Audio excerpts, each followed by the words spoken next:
Assalamu alaikum wa rahmatullahi wa barakatuhu. Allah Teala'ga yakınayta turgan bir küp ameller var. Şuşu ameller arasında ayrılıp turgan kurban ameli. Kurban amelin ötegen vakitta, kurbanın arabızını şalgan vakitta biz Allah Teala'ga yakınayabız. Yakınayıp biz Allah Teala'nın rahmetine eye bola alabız. Hem kurbanın şalgan vakitta ötelerge тиеш bulgan şartlarının birisi ol kadirli bulgan, kıymetli bulgan, sizin için dereceli bulgan kurbanınızını Allah Teala huzuruna, Allah rizalığı için fida kolu.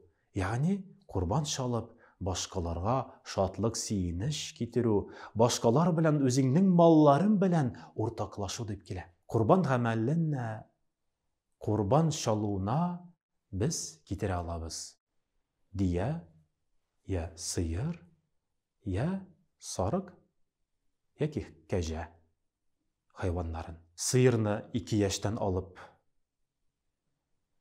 şala alabız 7 kişiden rıhsat etile. Kece bilen sarık bulsa ol dayında bir sarık ya ki bir kece bir kişiden şalına. Hem diye de şulay yok. Ol 7 kişiden şalına turgan bulup sanıla. Allah Teala inde kurban şalganda biz en mühim şartını unutmaska tiyişbiz. Allah Teala kadirli bulgan, şün köngülden çıkan amelni gine kabul ete ekenligin.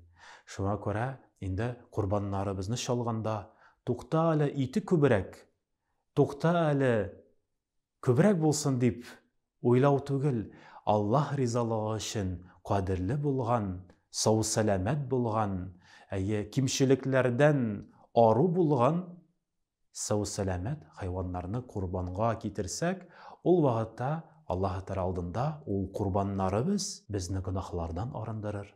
Kaybir kişiler şekilleneler, şalım miken, yok miken, Ali krizis kilip jiteşek, akşa kerek bulaşak, şalım miken, yük miken deyip ikileneler. Kanunlar boyunca Peygamberimiz Aleyhissalatu vesselam hadislerin birisinde ayta, şundan da nisab haletine jitken kişinin kurban şalığı vacip derecede. Kimiş nisabına karata eğitsek, ol dayında 16 minge turkile. Yani 16 min akşa bulgan kişinin anın mümkünçiligi var. Kurban şalırga.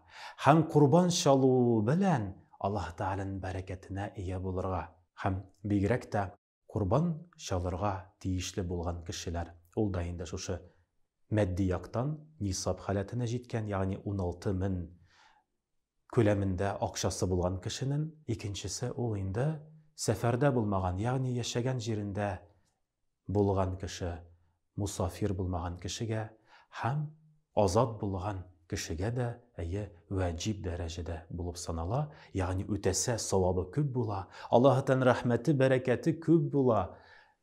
Eğer de ötemese, günah bulup yazılır. Kurbanlarımızını şün köngülden öteyik. Allah rizalığın ümit etip, hem kurbanlarımızını getirgen vakitta, şalgan vakitta, alarını işilişke bülsek bir görken bulur.